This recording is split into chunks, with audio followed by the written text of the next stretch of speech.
The Amazing Life of Rita O'Neill. Check it out. Coming up next on Carolina People.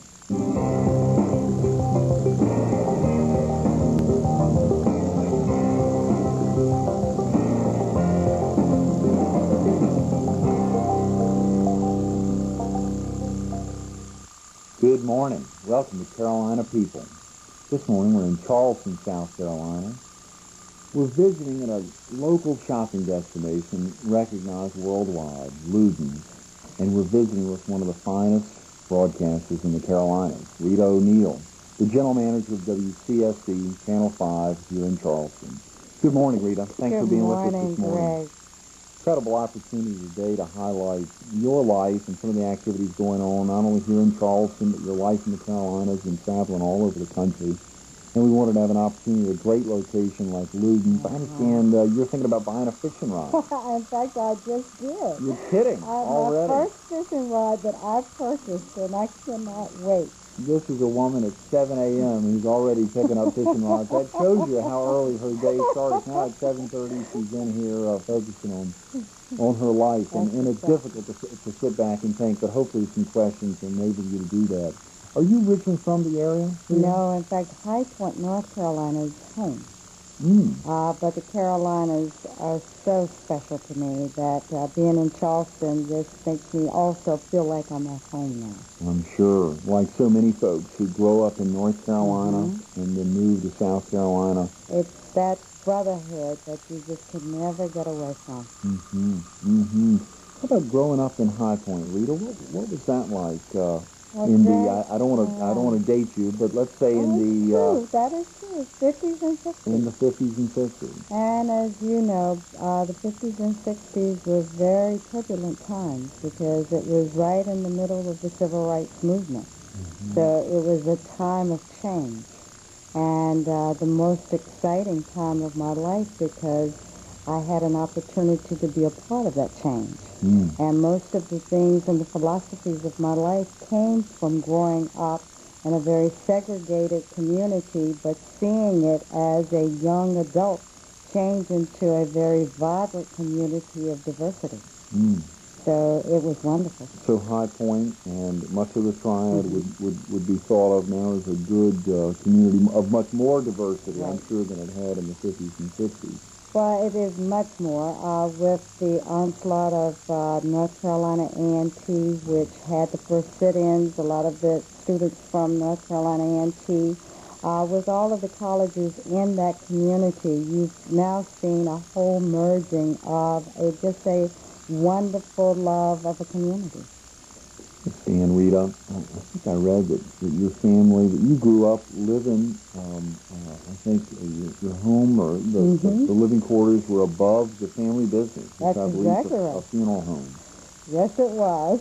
Golly, I'm trying to imagine, about a month ago, or a couple months ago, we had Mr. Hines from the funeral home in Hartsville, who was able to talk about the experiences of being a mortician and his life in owning a multi-generational Hines funeral home there in Hartsville.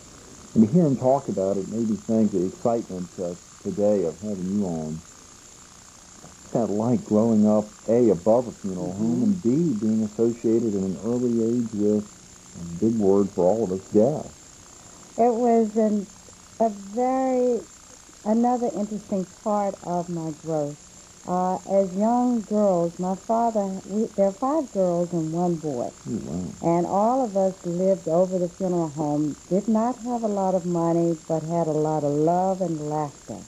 And it was a family business. So my father took us as children and said, don't be afraid of death. You have to live life. And if you live a good life and serve your community, then death is just a part of that. So as young girls, because my little brother wasn't born at that time, we felt that when families were going through this grieving process that we could help. So we were very much in tune to going down and trying to make them at least feel not so much sorrow. Because we knew losing anyone is a painful loss. But it also made us want to just laugh and love whenever we could. I bet, and seeing a little bit of laughter or a lot of laughter and a good bit of love spreading around probably helped a lot of those families out incredibly. It really did. And then my parents were also a lot of fun, too. Even though they were the funeral home, they liked to enjoy life. So we knew when to feel the grief process, but we also knew when to just have a good time. So they taught us to enjoy your life. Right. And still respect those families. Exactly. Totally respect them. Because that's just a part, like death is a part of life. So you just have to respect that whole process. What age were you, Rita? I'm sure people have probably even told you ages you were when you first saw a dead body there. Right. I was even probably as young as 3, but my parents tell me the story that when I was around 4, that I was missing one night, and they couldn't figure out where's Rita. They tell me that I had gone downstairs, that a friend of the family had passed, and she was down in the casket, and I thought she was lonely and thirsty. So I got out of bed, went down with my book, read her story, and then took a glass of water and kind of poured it all over. You are kidding. When they found me, they weren't too happy with me, but they kind of understood.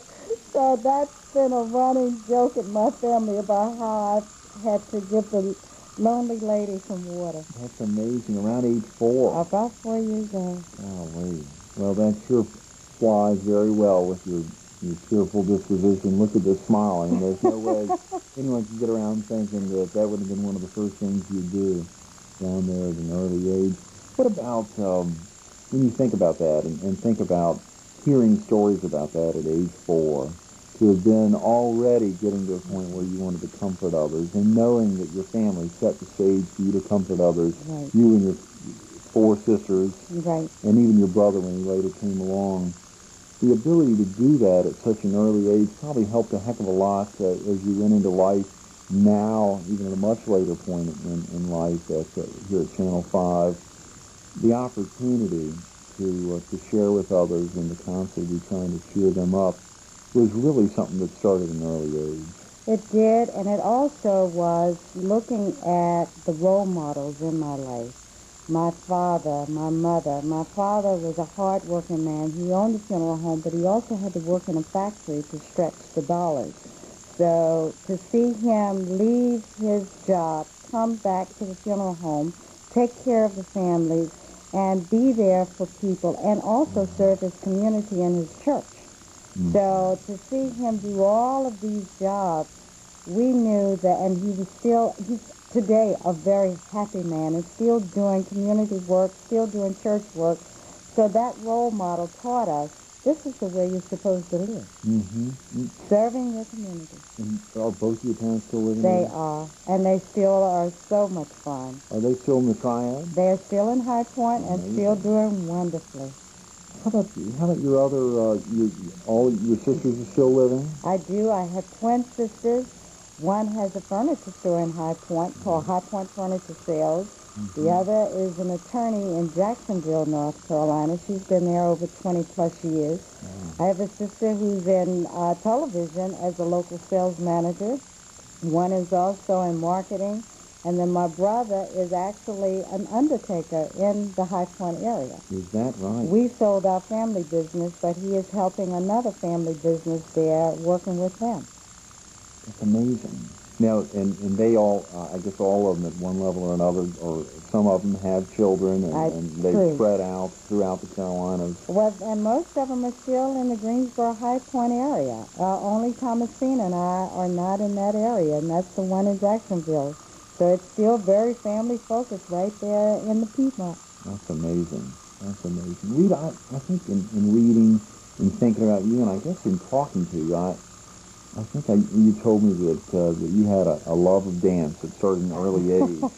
At what age did that start? And what dancing are you interested in? Music of any kind that makes your body move. Dance to me is creative energy. And as a young girl, tap dancing, ballet, modern dancing, I mean, I would rather dance than do anything. So it was always important to me to have a partner that knew how to dance. Oh, yeah. It's a great way to That's to exactly engage. right. That's right. So that is I still enjoy it more than ever. My sons and I dance a lot together because they say, "Mommy, you have too much energy." So your sons are both, and speaking of sons, let's talk real quick. You've got... I have two sons that are in Charlotte, North Carolina. They own a car business called Little's Imports. So they sell foreign cars, motorcycles. Now, the motorcycles and I didn't get along too well, but I've gotten over it now. I understand it's a business. That it is. And yes, two sons in it. Do either of the sons have a preference? Does one love motorcycles, the other loves cars? They both share? love anything that has wheels. Ooh, wow. I mean, they are totally involved in the wheel world. Sports is part of their other love, but if it's got a motor and it's got wheels, that's what they enjoy.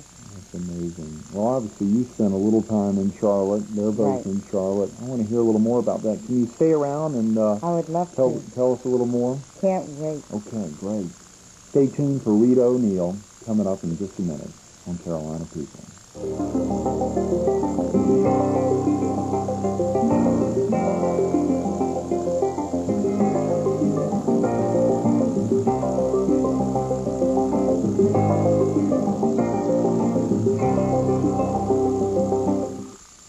Welcome back to Carolina People.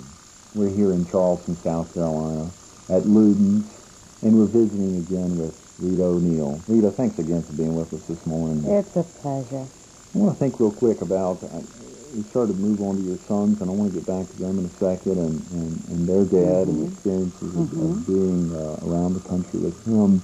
Real quick about you talked early in the interview about being in High Point and some of the changes that had happened in High Point in the 50s and 60s, what's recognized as the civil rights movement throughout the country, and particularly there in High Point. And you experienced that. Your family, funeral home, was the host of a lot of meetings, helps be a place for a lot of civic changes to begin to be made.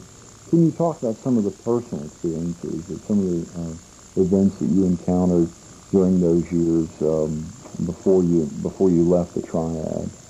The fact that we were very young girls when I first had the opportunity to see Dr. King speak. He was at a mass rally at one of our local churches, and he was talking about freedom and the right of freedom.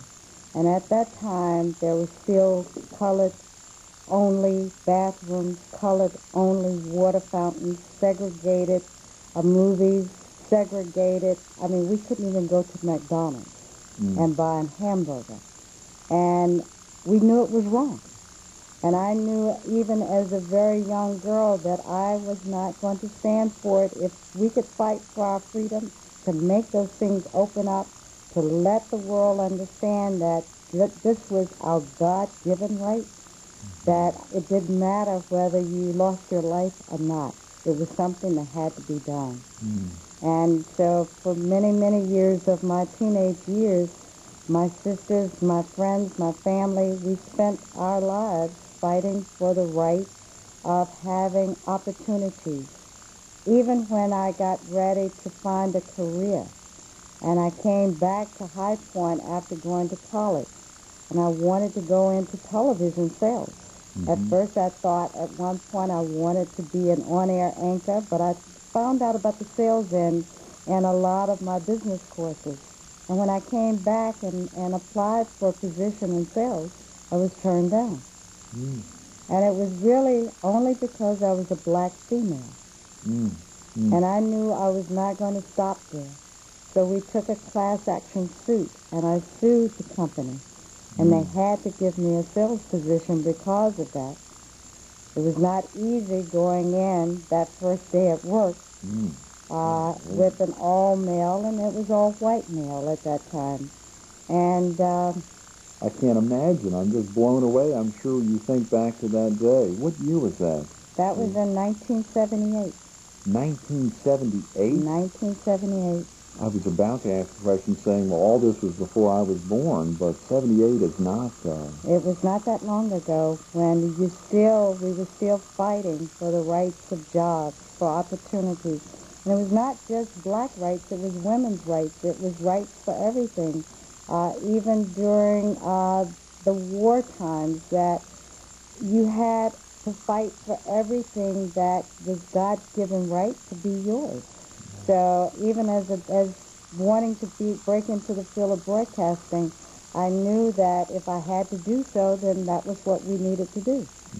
And after about 6 months in sales, they found out not only was I dedicated to be there, but I was a good sales rep as well. So we became best friends after that, because if you can make a company money, you can really move ahead with it. They looked beyond quite a bit. They did. And it takes that sometimes to make change happen. And that was what Dr. King's word was, that the right to have the freedom to do something. Don't just judge a person by the color of their skin or their gender. That they have to you give them an opportunity. We're not asking for a handout, just the opportunity. And there are clearly companies that don't have to be forced to take a look at women like Rita O'Neill, or stalwarts like yourself, Jefferson Pilot, the company you now work for, that everyone in the Triad knows, surely folks within the Carolinas know, a company that you've worked for both in Charlotte and now as general manager here at Channel 5. Before we talk about the experiences of working at a company like Jefferson Pilot, or working even so long in broadcasting, let's talk real quick about your sons and about their dad, and a man who had a dramatic impact. When did you first meet I met Gene Littles. He was a basketball star at High Point College. And in fact, he was one of the first black players at High Point College. So he was a pioneer as well. And he came into High Point scoring 32 points a night and playing against the Earl Monroes of that time, and it was exciting basketball. And I had the opportunity of meeting him because I saw him being a gentleman and opening doors, and I thought, that's the kind of man I want to marry. That's really what attracted you to him. That's exactly right, being a gentleman. Wow. Well, that's good to know. I'll keep opening doors. Please do. Very That's definitely. important. What was it like traveling the country with him as his basketball career gained stamina, and after he left High Point College? When were you all married? We were married in 1968, 69. Is that right? Yeah, and I was right out of high school and married the basketball star of High Point, and he then got a contract with the Carolina Cougars. It was an ABA basketball team that's now part of the NBA. And Gene was a player for many years in the ABA with the Carolina Cougars and then Kentucky Colonels. And then he went on from there to coach up at Appalachian State. From there, he went into the NBA with Utah Jazz, Cleveland Cavaliers, Chicago Bulls with Michael Jordan on the team. And then we ended up in Charlotte with the Hornets. So it was a very exciting time, but he was on the road a lot. Being married to a coach or a player means that you're basically the one raising the children. But it's still a very interesting life because it's always a constant move. They talk about in the college sports world and in the pro world, you're hired to be fired. So we had a lot of opportunities with a lot of different teams. Yes, I think about that. And he ended his career at the Charlotte Hornets? He didn't end his career there. He went on to Denver. But when we got back to the Carolinas, it ended the marriage. Oh, wow. Because I did not want to leave the Carolinas after that. I'm sure. And I'm sure your sons have probably grown attracted They have. to being back home, being close to their grandparents and their aunts and uncles. Exactly. I'm sure that was exciting. What about, and obviously you all spent in all those cities. You started that career in 77. Right. Was that WGHB? That's exactly right. Which is now owned by Fox. It's now a Fox affiliate, a Fox-owned and operated station. You went on Can you give the viewers a little feel of some of the stations you worked in prior to coming to WTSC? In fact, the same general manager that trained me at GHT ended up in Cleveland. So when Gene was traded to Cleveland as the coach of the Cavaliers, I went on to work for him as a local regional rep at WJW in Cleveland, which at that time was a powerhouse station in Cleveland. Then from there, when Gene was transferred to Chicago with the Bulls, I went to work with Cap City's ABC as a national rep.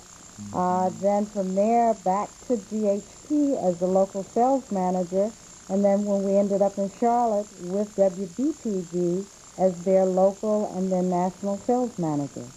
So getting with JT back in, I think that was in, let's see, about 89. And I've been with Jefferson Pilot ever since. It's amazing.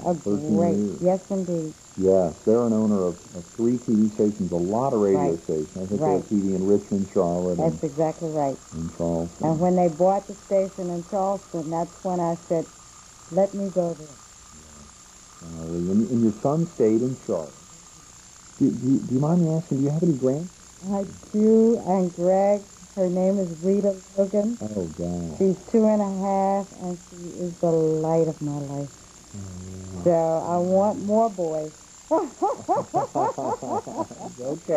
That's right. They'll come.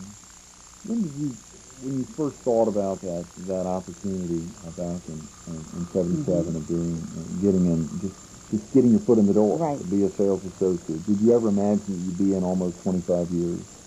Had no idea, but I knew if I had to fight to get in, that I wanted to move as close to the top as I possibly could.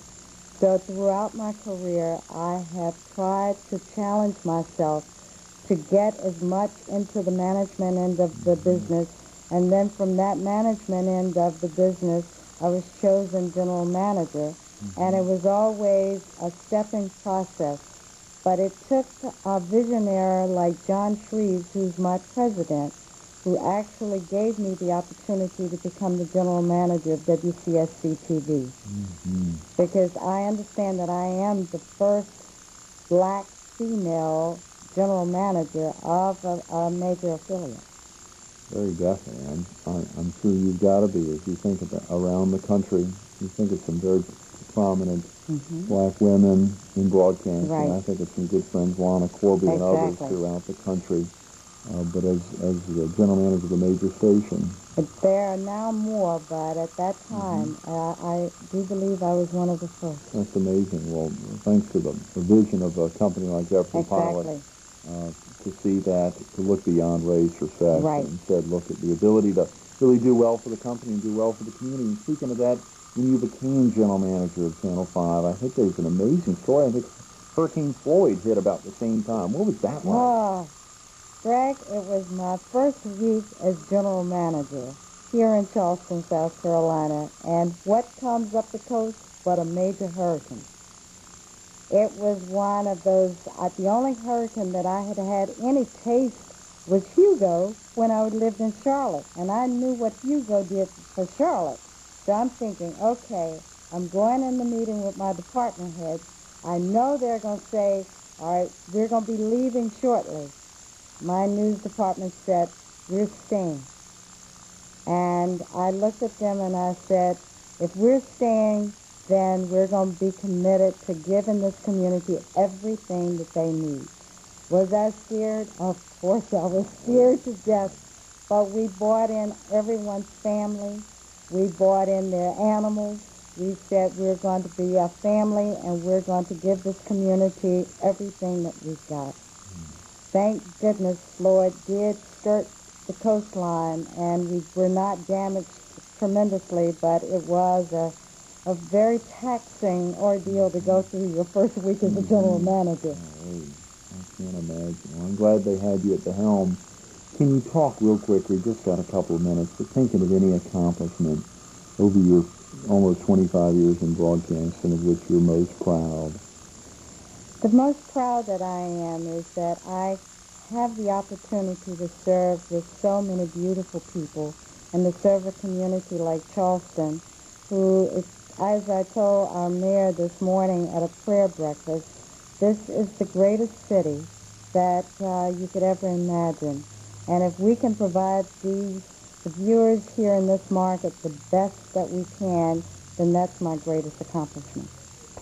You know, who inspires you? Is there anyone in particular when you think about all the people that have, your parents at an early age, when you spoke about Dr. King opening up the opportunities for freedom, when you think about John Shreves and folks, is there anyone in particular that has inspired you? Greg, I do believe that the only answer I can give you is God.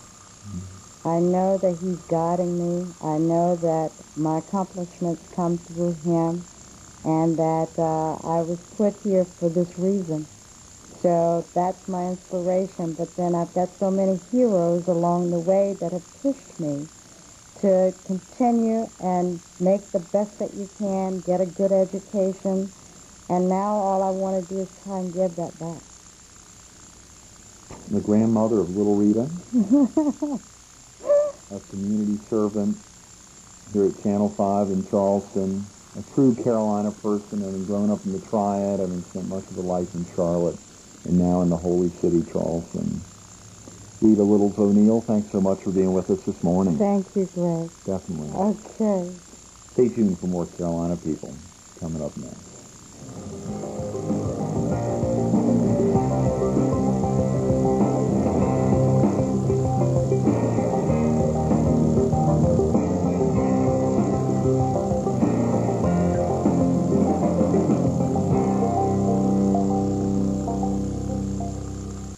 We want to thank the Butler family and all the staff here at Luden's for making Carolina People such a great success.